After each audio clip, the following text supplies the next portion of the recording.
This is the GGJ Podcast, a show about the games industry, the people who make them, and the communities that grow up around them. I'm Susan Gold, a game education trailblazer and one of the founders of the Global Game Jam. Each week, we sit down with a new guest, highlighting their own path and journey. This is a space for honest conversation from makers about creativity, collaboration, failure, and the messy, the beautiful reality of making games. So whether you're a young dev or seasoned, an educator, a student, or someone who just loves games and the people behind them, welcome to the GGJ Podcast. Take a breath, settle in, and let's hear directly from the makers themselves. This episode is made possible in partnership with the Global Game Jam, the world's largest game creation event, bringing together creators from around the globe. A big thank you as well to the Global Game Jam's headline sponsors, Epic Games, Games for Change, and Xsola, for helping make this creative community a reality. To learn more and to get involved in the upcoming jams, visit globalgamejam.org.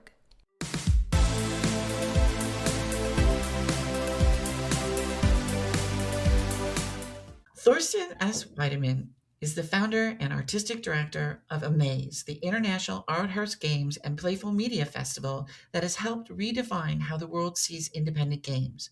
Under the A MAZE label, he has spent nearly 2 decades producing and curating festivals and workshops that treat games as a medium of artistic expression and cultural critique, not just a commercial product. So from its root in Berlin's bar scene, the events that came to become a maze in Berlin, as well as pop-ups in places like South Africa, Serbia, and Kenya, and beyond, he's built a global community all around experimental, subversive, and deeply personal games. Many of our audience also know Thorsten from the Global Game Jam. He was in the 2018 keynote, and his call was to get yourself out of your comfort zone, stay weird, bring your whole self into the games that you make. And that spirit of play, risk, and care runs through everything he does as a curator, as a community builder, and in the indie and art house scenes. Thorsten, welcome to the GGJ Podcast. It is a joy to have you here, and we're going to dive into your journey, A MAZE, and the communities you've helped bring together. Thank you so much, Susan. Thank you for having me. It's really an honor to be on your podcast. I really like to dive a little deeper into my story and also have a wonderful conversation. So I'm really happy to be here. Thank you so much, Thorsten. So where are you joining us from today? And tell me, what do you do to spend your time, and what does a normal day look like for you? Yeah, at the moment I'm in Berlin. I live in Berlin since '99, and I'm in my shop gallery. The shop gallery is something new what Amaze created. It's a permanent space in Berlin, and also I have my office here. So I'm working from here. Today my day was more like drinking coffee, walking my dog, not doing so much, a little bit of calls, being a little bit nervous because of the podcast. So because I'm not doing it so often. But yeah, so it was a relaxed day. Yeah. I know that feeling. A MAZE, for people who have not had the opportunity to attend, it's something out of this world. Why don't you explain what this festival is and give me a brief explanation, but we'll get into some more of your thinking and why Yeah. it came about. Yeah, I think you can see it in 2 parts because Amaze is basically it's a festival for games and playful media, but we advocate for independent games, art house games, and everything what is beyond. Artists exploring game engines, theaters exploring VR spaces, and all this kind of immersive experiences. You know, it's not just an event, it's not just a festival, it's really a label. And the festival is something we do annually in Berlin. So we have an award, we have a conference, we have talks. It's about 4 days festival. You have a lot of parties, networking. It's a wonderful event. And next year we're going to celebrate 15 years. You definitely should come. Before you found Amaze, you were doing things like talk shows and reporting at big events. What made you shift from covering games to building something like Amaze and then creating a space for them? It was a really long process. Let's start when I moved to Berlin because I just tried a lot of stuff out, all the internships, and was going into music, was going into film, was going into acting and all this kind of stuff. And I didn't know what should I do. So then I was just working in bars constantly, just bars, nightlife. So it was good. I really enjoyed it a lot. but it's not fulfilling. And then I was exploring doing talk shows, and I invited artists from Berlin, which I met in the bars where I was working, and yeah, just asked some questions like you do now. So just in front of an audience. And it was pretty cool. I really enjoyed it, just like by doing something myself. So that was then the moment back in 2005. I invited one guy who was doing a magazine. It's called Game Face. And I invited him to be on this talk show and talking about games and playfulness. And then he was calling me and said, "Hey, do you want to go to San Francisco? Go to GDC." This was 2007. So we want to do an online TV thing, and you can do whatever you want. Just be in front of your camera and ask people questions. I had no idea about video games, really. I was playing video games, but I had no idea of the whole industry. And there I also met my editor, Michael Liebe. Through Michael Liebe, we were traveling the world. We were asking game developers and product managers and event makers and musicians in this kind of game industry a lot of questions, and it was great. So we've been to China Joy, we also been to GDC, we've been then in Berlin and also in Leipzig. So we were active in running around and interviewing people. And when we've been to China Joy in 2007, we were talking and wow, super cool.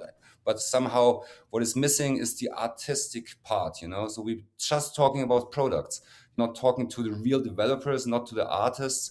And I just remember when I was at GDC for the first time, I had already an idea, you know, because there was the IGF award and then mostly solo devs standing beside their games and just like all this kind of independent video game part I was not aware of.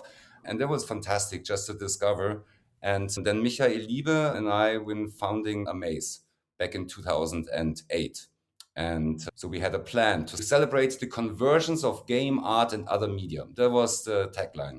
It I was love it. the birth of A MAZE after all this searching. So for youngsters, what was this scene like in 2008? What were you trying to do that didn't exist that you could figure out how to do at a bar? So I had already some idea of organizing events, and this bar was very close by. It was the Kim Bar, and I was just asking the owner if I can do something regularly. And we started with the Amaze Jump and Run parties, and we always displayed one game, and we had a DJ. It was it. And I was not so much in the industry, right? So in 2008, I was more with Transmediale and Ars Electronica. This was more like my crowd. But I was not aware that there is game developers in Berlin. I was just like, there's something missing and we want to bring it to Berlin. I was aware of the German game days, but I was not connected to nothing. I knew some companies, but of course, there was also in that days the mobile games, right? Mobile games or Facebook games. It was Facebook games. A lot of people did Facebook games, and it was free to play was a big thing, and definitely not in my interest. and then we just started. There were Transmediale people, media artists, some game developers, some students, but we started small with 50 people something in the evening, and we had a good time. And this we did a few times. Well, hey, I think that one, it was about having this kind of conversation with other people and that evolution and seeing that a niche wasn't being addressed. I think it's very intuitive. And it may not have been where your first direction took you, but I have to tell you, you've done such an amazing job at creating something that has brought so many people together. When was the first actual big outdoor event? The bigger event where we really were calling us as a festival, 2010, and Club Transmediale were helping us a lot to just like to create this festival because different locations, then bigger exhibition, talks, workshops, and all this kind of stuff was new to us. But then where we were really jumping on the indie game thing, it was a Maze Indie Connect back in 2012. And everything was evolving, you know, because I was new to this world. That I'm very, very grateful that Marek Plichter back in the days were helping me out, also bringing me in contact. These are interesting people you should invite, because I was not aware that there is a community out there and who should we pick? Rami was for the first time at A MAZE 2012. Söberström was basically the keynote speaker. It was the year before he was bringing out Hotline Miami, and it was really exciting times. So, and I always try to mix it a little bit with media art so that they also been listening to something out of the box, something new to the game developers. It was a wonderful tryout, the 2012 event. I think that's the one that I actually attended. And I played so many fun games and I had that interaction and that tactility. It was really a beautiful experience for me in that Mm. celebration of games. And the people that were involved, I really felt had that passion as well. How did your passion grow for games? By actually doing the event. So we have, since 2012, we have the award. So that means that we have submissions coming in. And I play the submissions, of course. So I know what people are building over the years. But also I was always working with people together, asking questions and listening, because I think top down I couldn't do it, or I just had no knowledge about it. So I was always in conversation with different people, asking questions: is this good? Is this what we do? Is this the right direction? And all this built a passion in me, not just making the event, but also the passion towards games and also to the people and the community. I love that. In the early days, what were your biggest struggles? And how did you know that you were going to make a maze survive? What kept you going? Basically, I was always struggling. So as a bartender, you have your tips. Sometimes I was modeling or did some kind of other work, and I never had a real job. And basically, with a maze, I was building out a vision, having something I can believe in. And there was always struggles getting funding, especially because nobody knew about a maze. What is the goal of a maze? What is the vision? And just also to articulate that, because I also had to learn how to articulate that to different people. I also always been working with cultural institutions, but then game industry is a completely different talk. They have completely different expectations. Sponsors have different expectations. And I'm very happy that everything was grassroots, so nobody was expecting anything. So it was just building up, changing locations, changing style.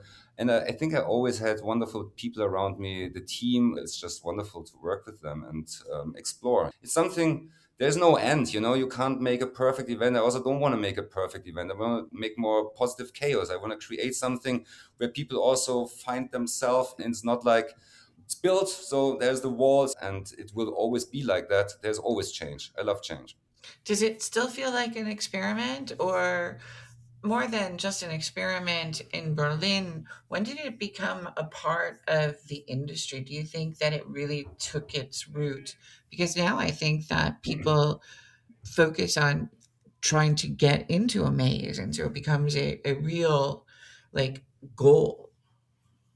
Yeah, I think a maze, for me, it's still a baby, right? Something I want to see growing. But for other people from outside, maybe it's this institution, it's this big brand. And it's not about me. It's not just about my craziness and my work. It's a lot about the people who basically are a maze. And a maze is more than just a person or a team. It's something much bigger. And the question of when the industry basically realized that a maze is a value to them, especially in Berlin.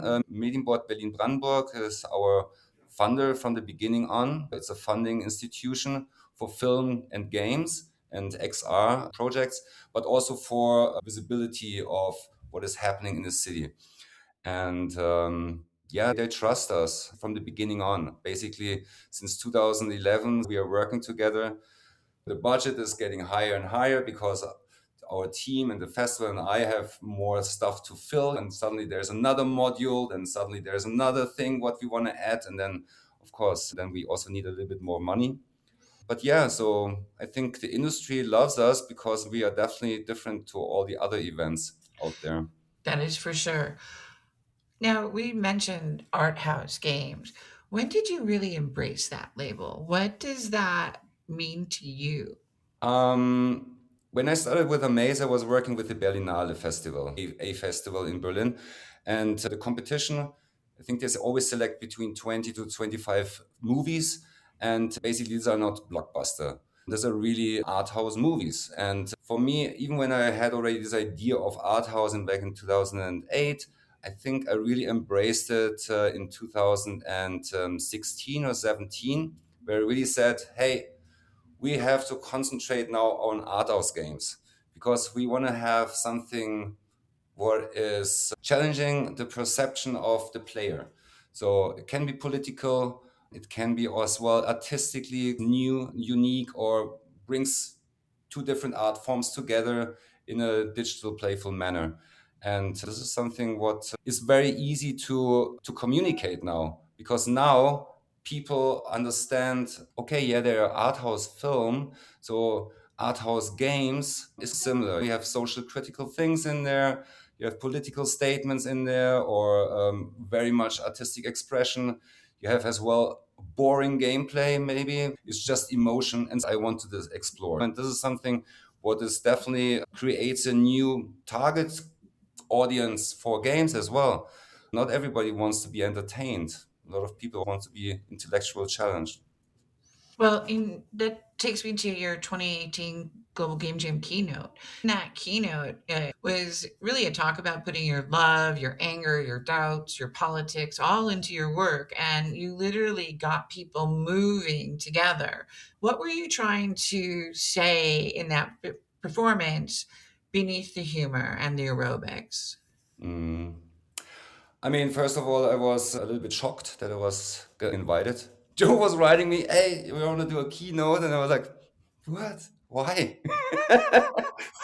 Why should I do a keynote? I have nothing to say. I have nothing to add to game jammers who actually want to listen to game developers or artists or people who are actually big in the scene or did something great, made a wonderful game and everybody's looking up to or whatever. So I was like, just doing an event. Of course, I bring people together, but it was for me like, whoa, super excited because I also realized I can't talk about the Amaze Festival. This is super boring.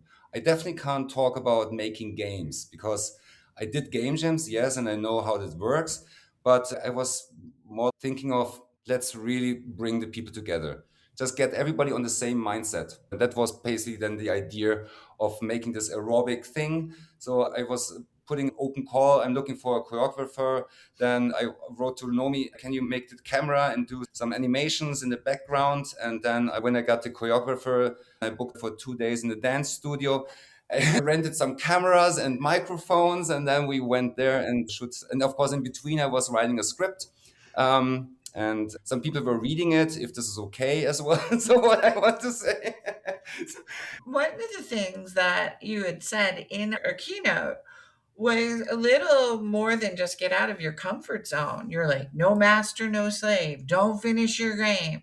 All those things are provocative for a game jam. How do those ideas connect to your broader philosophy about games and community and resisting mainstream pressure? Yeah, Amaze is always and been and I'm always punk, you know. It's always like beep the mainstream and of course stay underground and punk of the digital age and all these kind of things are for me a liberation. So it's something you always can say what you want. Of course, it is always in the context, it has to be okay and fine, but don't be afraid to have an opinion. And this is something what I also wanted to give out to the game developers. And regarding getting out of the comfort zone, it's yeah, try out something. Don't be stuck in what you do already. When you're a coder, maybe go and be a game designer for this game jam.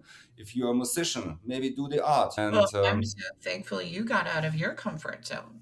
Uh, yeah, it's true. it really, I Yeah. mean, Also the costume. Oh my God. Yeah. it was fabulous. I really, I feel that it worked very well with your personality. It not only that, but it also said a lot about the Amaze Festival without saying anything about the Amaze Festival. You know what I Yeah. mean? Yeah.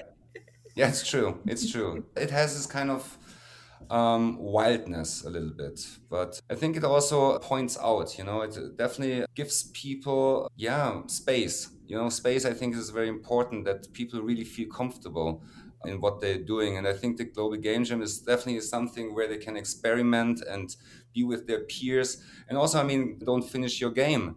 don't crunch, enjoy this experience. It's very important. Even when there is an award or something, it's not a competition. It's a social experience. You meet maybe new friends. Maybe you meet somebody with whom you're going to create a new studio, or maybe there's a game idea where people want to work together further. So there's no rush, I would say. So enjoy the time. Yeah. I love that.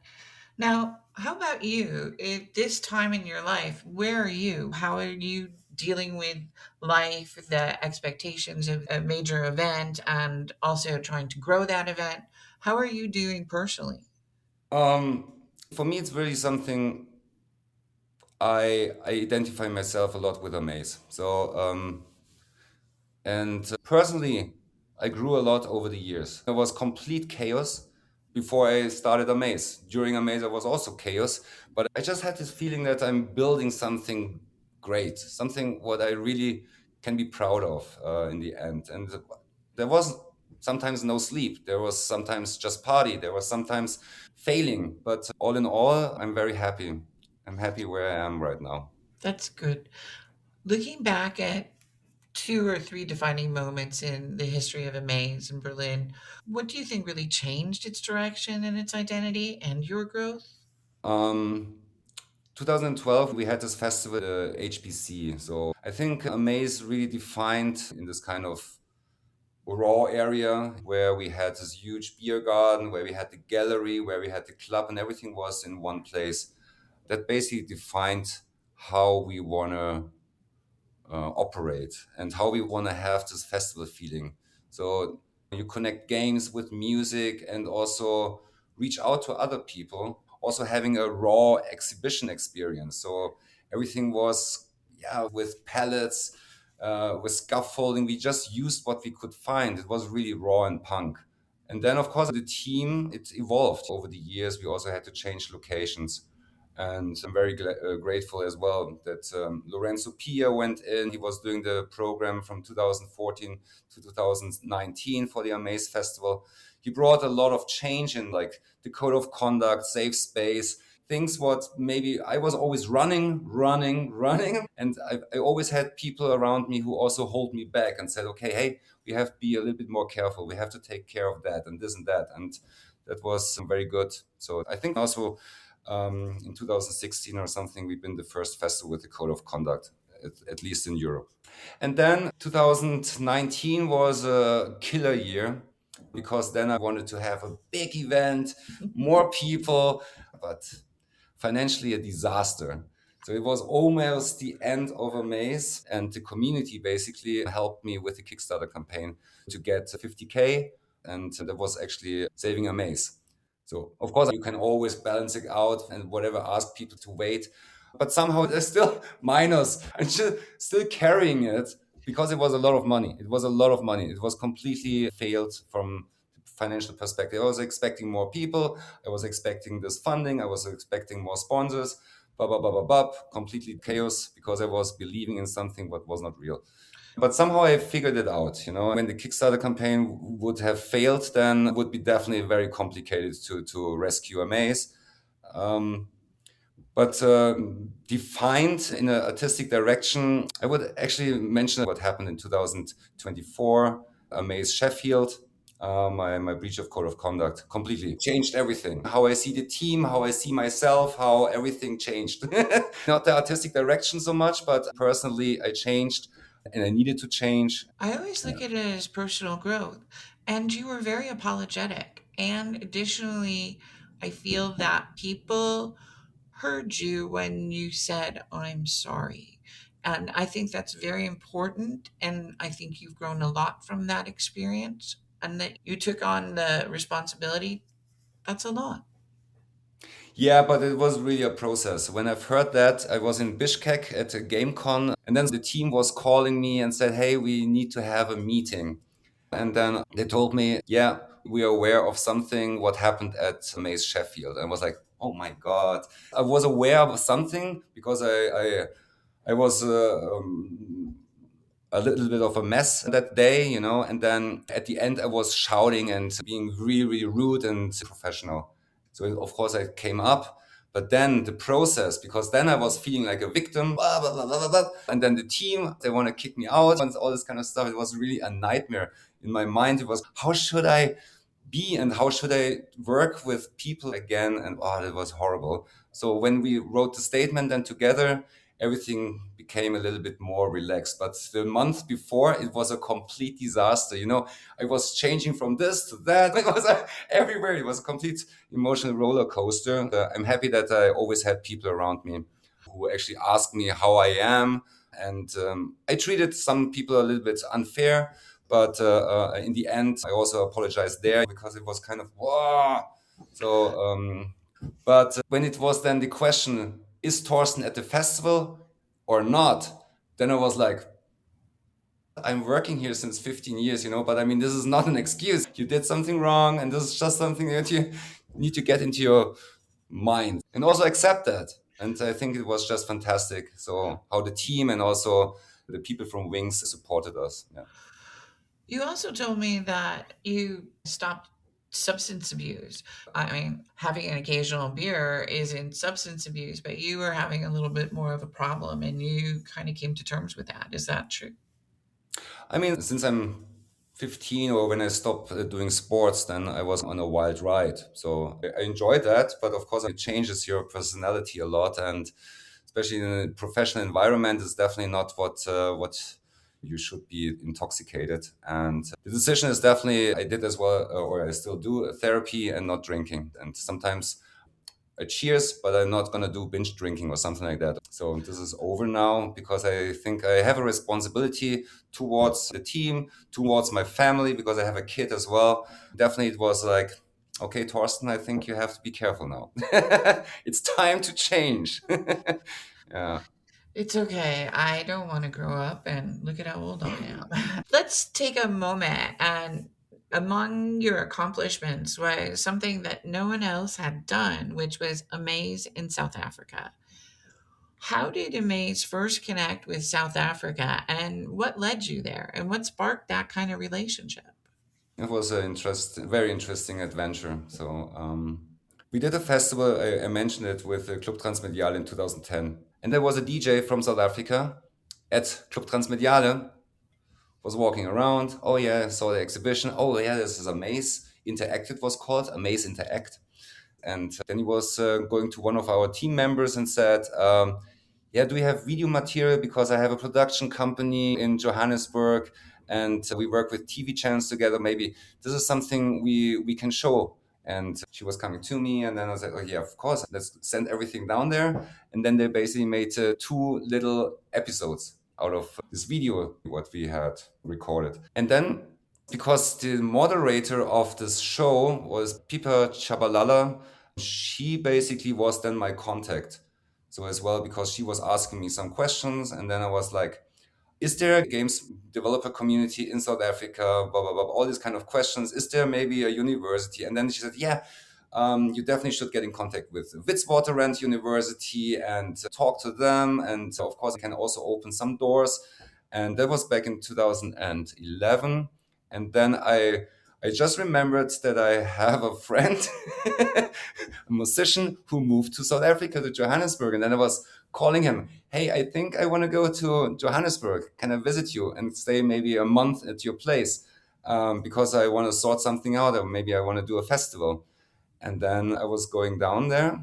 He was super welcoming and helped me to connect with the music scene. And I was connected with Witwatersrand University and as well with Goethe Institute. So I had a pitch deck, went to Goethe Institute, and they had this program, New Imaginaries. And New Imaginaries were 3 lighthouse projects, and one became A MAZE Interact.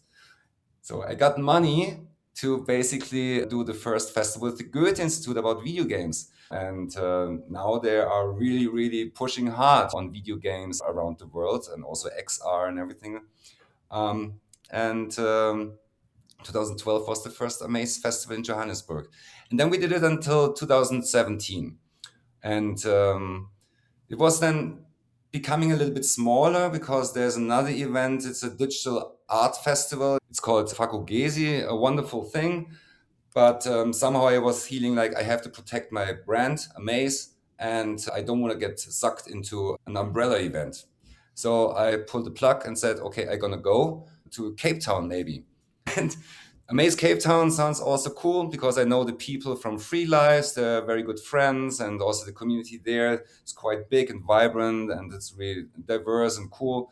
And then I just said, okay, I don't want to go all this risk. And I was talking then to Free Lives and told them, okay, I think I can't do that. So do it yourself. Do it yourself. Create your own festival, create your own identity. And since 2018, they have Playtopia. It's a wonderful festival, wonderful, great selection of games. The community is really, really cool. And yeah, so I made this kind of introduction of doing a festival. Now they have their own festival. I'm happy. I go there and visit the festival sometimes. We also work together. Between 2018 and 19, we created a train jam. We copied the idea what goes from Chicago to San Francisco, but we go from Johannesburg to Cape Town. It's a 30 hours train ride. And we did it twice. So 50 developers we had on the train. And they also got a ticket at Playtopia.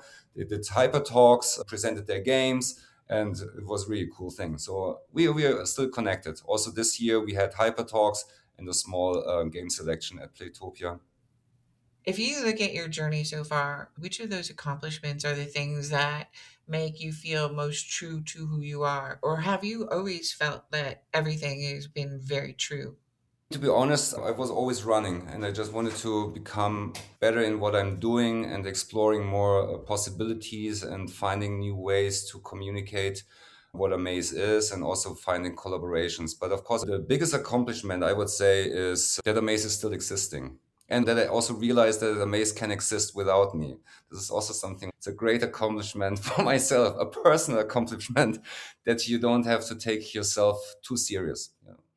Just you can step back a little bit, you know. Of course, I mean, I want to be the front runner and I want to be the artistic director. I love it a lot being on stage and wow, yeah.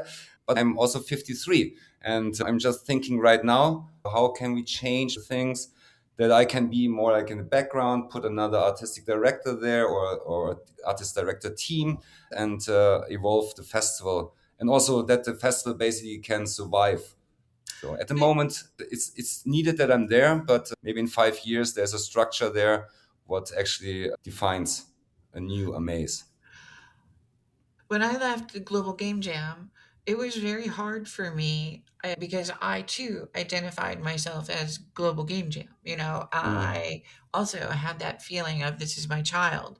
And mm, I mm. do like that I'm stepping back, but it is hard. It is really hard. So that when you see a maze in 10 years, I sure that it's not the same amaze and that it'll always be growing. And sometimes you just need fresh young Yeah. blood. Are I mean, for you me, it's most important that Amaze is not becoming a sellout. That Amaze basically stays the same. It can definitely change in structure. Also, the games will change. Everything will change because technology is being fast. I don't know if people are gonna play games on a PC in 5 years, but this is something what will come, and let's see. But definitely, Amaze should stay always positive chaos punk, having a kind of a political agenda, and also being a front runner as a festival and try to form a better industry. I mean, it always sounds kind of better, better world kind of thing, but I think Amaze had some influence into the industry, and this is something what we definitely want to work on more. well, I know that you have. Are you doing anything right now to mentor anyone within your team to take over some of your responsibilities? I mean, this is a process. There's nobody I can mention right now, but of course, there's a core team. Also, the structure changed a little bit so that there is we call it flock, 6 people surrounding me. So I always address what I want to change or what I want to do, and then we have this kind of board meeting thing. And then they also check that there's a code of conduct in place and all this kind of stuff. And also because I was always like going, doing. And because Amaze is not a company where 5, 6 people work constantly with me. I'm always sitting alone, and sometimes the Amaze Berlin team doesn't know where I am, what I'm doing, what Amaze is doing. So we're gonna sort this out better. But at the moment, I would like to be artistic director. So it's definitely something I like to work on. Maybe there is a chance in the future that there is somebody on my side running with me, and maybe this person will take over. But we are talking about maybe 5 years or something. It's not going Yeah, to yeah. happen like I'm not immediately. trying to get you out of I your still job. have fun, you know, I still have fun. So interestingly, I want to ask because you get so many diverse different projects in front of you and fall under the category of game or playful. What do you want to see more of? What are you looking for? What are the types of things that are going to excite you or excite the people that come to a maze? Mm. There is not something I want to see. It's more like what can I see and how can I reach out to people? I think the curation process has to become more defined in what we want. And I also had a wonderful conversation with our program manager, Surida Butter, about the program and the curation. And of course, there's always something we can add to the festival to show what is happening in the world and what is actually the community like. It's an international community. And I mean, there are also minorities we don't have on the plate. Indigenous games, you know, all this kind of wonderful game developers we can't reach because we are not in this world. This is something what definitely has to change to really be a festival where the world comes together. Yeah. So it's not a particular thing, you know. It's more like I like to bring people together and that they actually can learn from each other. Because, for example, African narratives. This is something I want to have more, and that's also why Goethe Institute and Amaze is doing now an artist in residence project called Playful Obscura, where we invite two game developers from African continent to make a residency for 3 weeks in Ghana, and they create basically art house games, but we don't want to push them into that because in Africa, you become a game developer to make money. Not everybody has the privilege to be just an artist. It's really a career they're building or a chance to be seen or making money. We don't want to force that too much, but definitely what we want to see at our festivals more is African narratives. It's very, very important. And I'm sure we are missing out a lot of other stuff as well. Well, the whole global South, I think, is one of the Yeah, things that, I mean, absolutely. South Absolutely. America as well as the Pacific Islands. I think there are a lot of creators and stories available Yeah. to make for interesting and compelling games.